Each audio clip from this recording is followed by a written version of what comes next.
जय हिंद दोस्तों, स्वागत आपका खुंगा एकेडमी के यूट्यूब चैनल में। और आज का वीडियो बड़ा इंपॉर्टेंट है आर्मी की भर्ती देखने वालों के लिए।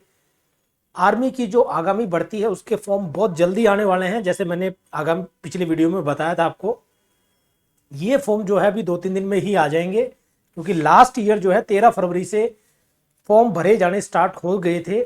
और आज जो डेट है वो आप देख रहे हो, 13 से जाके 17 फरवरी हो चुकी है। तो अब ये जो एप्लीकेशन है 1-2 दिन में स्टार्ट हो जाएगी। लेकिन इस जो भर्ती है इस बार की, इसमें एक बहुत बड़ा बदलाव हुआ है, बहुत बड़ा ही चेंज लाए हैं आर्मी वाले। वो चेंज क्या है, क्या बदलाव आया है, और उस बदलाव से जो एस्पिरेंट है यानी फौज की जो भर्ती देखने वाले हैं उन पर क्या असर होगा, इस वीडियो में हम डिटेल से बात करेंगे। तो पहले तो सारे आप वीडियो को लाइक करना है, सब्सक्राइब करना है चैनल को। अब बात करते हैं, आप देखोगे ज्वाइन इंडियन नाम की ये वेबसाइट खुली हुई है पीछे, जिसपे आप फॉर्म अप्लाई करते हैं और जिसपे सारी डिटेल आपको मिलती है। इसमें एक नया चेंज आया है, वो है आपका एलिजिबिलिटी पे लेके। एलिजिबिलिटी का मतलब आपकी योग्यता को लेकर ये बदलाव किया गया है। बदलाव क्या है, और फिर आप कमेंट्स में बताएंगे कि ये बदलाव अच्छा है या बुरा है, उसके ऊपर हम बात करेंगे। देखिए, इसमें लिखा हुआ है candidate can apply for 2 categories in Agnipath scheme based on their eligibility, है ना। इसका मतलब ये है, अभी तक जो भर्तियां होती थी उसमें अग्निवीर में जैसे मैंने बताया था आपको 4 ट्रेड होती हैं। जीडी है, ट्रेडमैन है, टेक्निकल है और क्लर्क है। इन चारों में पहले कैंडिडेट केवल एक ट्रेड के लिए अप्लाई कर पाता था। यानी आपने अगर जीडी में अप्लाई कर दिया तो बाकी आप ट्रेड में नहीं अप्लाई कर सकते थे। क्लर्क में किया तो आप जीडी, ट्रेडमैन या टेक्निकल में अप्लाई नहीं कर सकते थे। लेकिन इस बार जो है ये बदलाव किया गया है। बदलाव ये है कि अग्निवीर में आप कोई भी 2 ट्रेड चुन सकते हैं, डिपेंड अपॉन योर क्वालिफिकेशन, यानी योग्यता के हिसाब से आप 2 ट्रेड चुन सकते हैं। जैसे मैं एग्जांपल आप बात करूं कि आप 12th पास हैं और आप क्लर्क के लिए एलिजिबल है, तो आप क्लर्क के साथ साथ जीडी के लिए भी अप्लाई कर सकते हैं। आप टेक्निकल और क्लर्क दोनों के लिए एक साथ अप्लाई कर सकते हैं। आप जीडी और ट्रेडमैन के लिए एक साथ अप्लाई कर सकते हैं। ऐसे किसी को भी आप मिक्सअप कर सकते हैं, मतलब किसी को किसी के साथ, लेकिन 2 ट्रेड में आप अप्लाई कर पाएंगे, 2 से ज्यादा अग्निवीर में नहीं। और उसके एडिशनल है ना, इसमें लिखा हुआ है in addition candidate can also apply for 1 regular category. अब रेगुलर कैटेगरी क्या है? रेगुलर कैटेगरी है nursing assistant. Army soldier nursing assistant जो है वो अभी भी रेगुलर कैटेगरी में आता है, उसमें आप अप्लाई कर सकते हैं इन 2 के अलावा। यानी जैसे जीडी क्लर्क में आपने अप्लाई किया, साथ में नर्सिंग असिस्टेंट भी आप अप्लाई कर सकते हैं। तो एक साथ 3 भी हो सकते हैं अगर आप एलिजिबिलिटी को मैच करते हैं।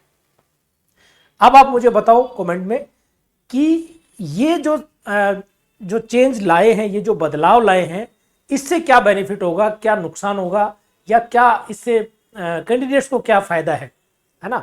चलिए मैं बात करता हूं। देखो, इससे फायदा तो कैंडिडेट को बेशक है। क्यों? क्योंकि जो कैंडिडेट पहले एक ट्रेड में अप्लाई कर सकता था, उसके पास अब 2 चांस है ना। 2 चांस है। 2 चांस क्या है कि वो 2 ट्रेड में अप्लाई कर सकता है। सपोज करो कि आपने जीडी में अप्लाई किया है और आप साथ साथ जो है साइंस से आपने 12th कर रखी है, तो आप टेक्निकल भी कर सकते हैं, है ना। टेक्निकल में भी अप्लाई कर सकते हैं। आपके पास 12th में मैथमेटिक्स है और 60% मार्क्स हैं आपके, आप जीडी के साथ क्लर्क में भी अप्लाई कर सकते हैं। तो आपके पास 2 चांस हो जाएंगे। जीडी का पेपर भी पास किया आपने, क्लर्क का भी किया। फिजिकल कॉमन रखेंगे मोस्ट प्रोबेबली ये कि एक में आपने फिजिकल कर दिया, वो शायद दोनों जगह आपका एलिजिबल माना जाए, या हो सकता है दोनों जगह अलग अलग फिजिकल भी कंडक्ट करवा सकती है फौज। अभी पता चलेगा जब ये नोटिफिकेशन आएगा, क्योंकि ये अभी इनिशियल स्टेज है। अच्छा, ये हुआ क्यों बदलाव? क्योंकि बहुत सी रिक्वेस्ट गई थी फौज वालों के पास कि अग्निवीर में जो अप्लाई करता है, अगर बंदा एलिजिबल है तो वो क्यों ना 2 ट्रेड में अप्लाई कर सके। तो उसको देखते हुए, दूसरा जो थोड़ा सा बच्चों का अभी जो बैक स्टेप है कि अपनी अग्निवीर में उतना बच्चे अप्लाई नहीं करते हैं जितना कि रेगुलर आर्मी के लिए करते थे, रेगुलर ट्रेड के लिए जो करते थे।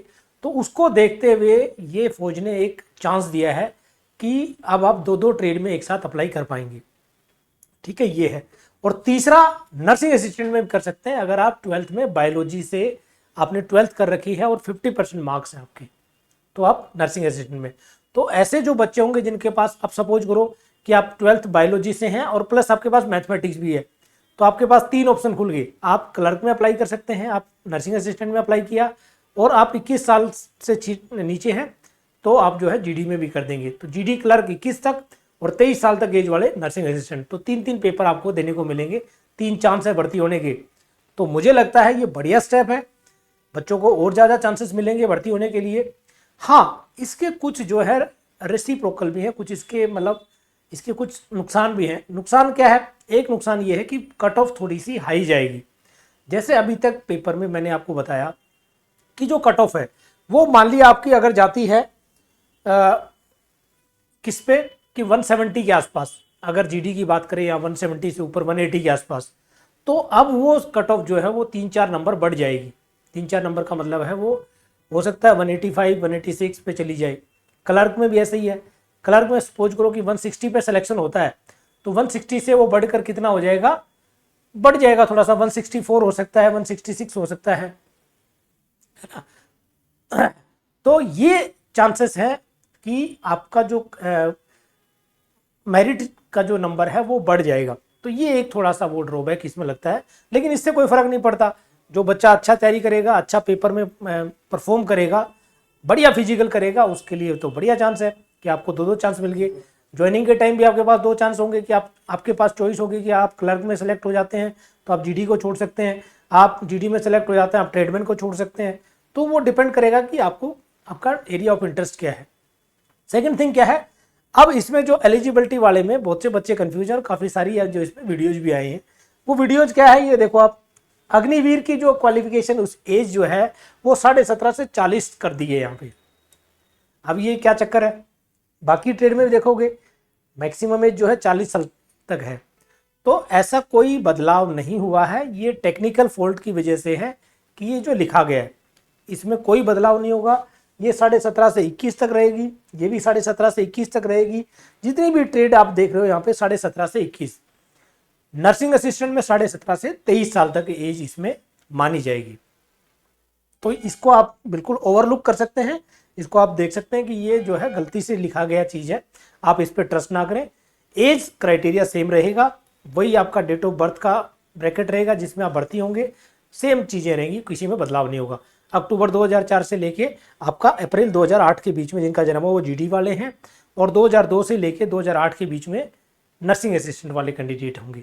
इसके ऊपर मैं एक ऑलरेडी वीडियो बना चुका हूँ, आप देख सकते हैं। नेक्स्ट थिंग हम बात करते हैं, एक बार इसकी जो क्वालिफिकेशन है उस पर बात कर लेते हैं। आप देख लें यहाँ पे अग्निवीर जीडी यहाँ पे साफ साफ लिखा हुआ है 10th पास होना चाहिए, 45% मार्क्स है ना, 45% मार्क्स हो और किसी भी सब्जेक्ट में 33 से कम ना हो, बिल्कुल आप जीडी के लिए अप्लाई कर सकते हैं। एज को आप कंसीडर करेंगे 21 लास्ट, 17.5 से 21। इसके बाद आता है टेक्निकल। टेक्निकल में 12+2 आपका पीसीएम सब्जेक्ट होना चाहिए, फिजिक्स केमिस्ट्री मैथमेटिक्स, और इंग्लिश भी आपके पास हो, 50% मार्क्स हो या कोई डिप्लोमा हो तो आप अप्लाई कर सकते हैं। तो टेक्निकल वाला बच्चा आराम से कर पाएगा 10th के लिए जीडी के लिए अप्लाई, 2 ट्रेड हो जाएंगे उसके पास। थर्ड है ऑफिस असिस्टेंट यानी क्लर्क जिसको कहते हैं, एसकेटी जिसको कहते हैं। इसमें आप देख सकते हो कि आपका 60% मार्क्स हो, लेकिन मैथमेटिक्स या अकाउंटेंसी में से कोई आपके पास सब्जेक्ट होना चाहिए। अगर मैथमेटिक्स पीसीएम वाला है, पीसीएम वाला मैथ है, तो आप दोनों के लिए एलिजिबल है, टेक्निकल के लिए भी और क्लर्क के लिए भी, या क्लर्क से आप जीडी के साथ कर सकते हैं, है ना, क्लर्क से आप जीडी के साथ कर सकते हैं। नेक्स्ट आपका आता है ट्रेडमैन। ट्रेडमैन में भी 8th और 10th पास है, तो जीडी वाले बच्चों के लिए है, ट्रेडमैन में भी अप्लाई कर सकते हैं, जीडी में भी साथ साथ अप्लाई कर सकते हैं। नेक्स्ट आपको दूसरी कोई ट्रेड में है, क्लर्क वाले अप्लाई करना चाहते हैं, टेक्निकल वाले अप्लाई करना चाहते हैं, ऐसे क्लब करके आप 2 ट्रेड में कर सकते हैं। और साथ में रेगुलर आर्मी, ये आप देख सकते हो रेगुलर कैडर, अभी ये खुलेगा नहीं क्योंकि इसका टाइम हो गया है। रेगुलर कैटेगरी में आपका सोल्जर, नर्सिंग असिस्टेंट, उसके लिए भी आप अप्लाई कर सकते हैं, 23 साल तक एज मांगी गई है। तो ये वीडियो है बच्चों जो अभी बदलाव आया है, जिसके ऊपर काफ़ी सारे वीडियोज आए हैं। मैं एक बार दोबारा बता देता हूँ, अग्निवीर में 2 ट्रेड में एक कैंडिडेट अप्लाई कर पाएगा, साथ में एक रेगुलर यानी नर्सिंग असिस्टेंट के लिए भी। तो जो बच्चा नर्सिंग के लिए एलिजिबल है और बाकी क्वालिफिकेशन मैच करता है तो उसको 3 चांस मिलेंगे, यानी 3 जगह भर्ती देख सकता है, 3 ट्रेड में भर्ती देख सकता है। तो आई होप ये चीज़ें आपको समझ में आई होंगी। अगर अब भी आपको कुछ इस पर डाउट रहता है, आपको कुछ पूछना है, आप कमेंट कर सकते हैं, आपके कमेंट का जवाब दिया जाएगा, या जो व्हाट्सएप नंबर है हमारा 9999218889, उस पर आप मैसेज छोड़ें, मैं उसका रिप्लाई करूंगा। जय हिंद।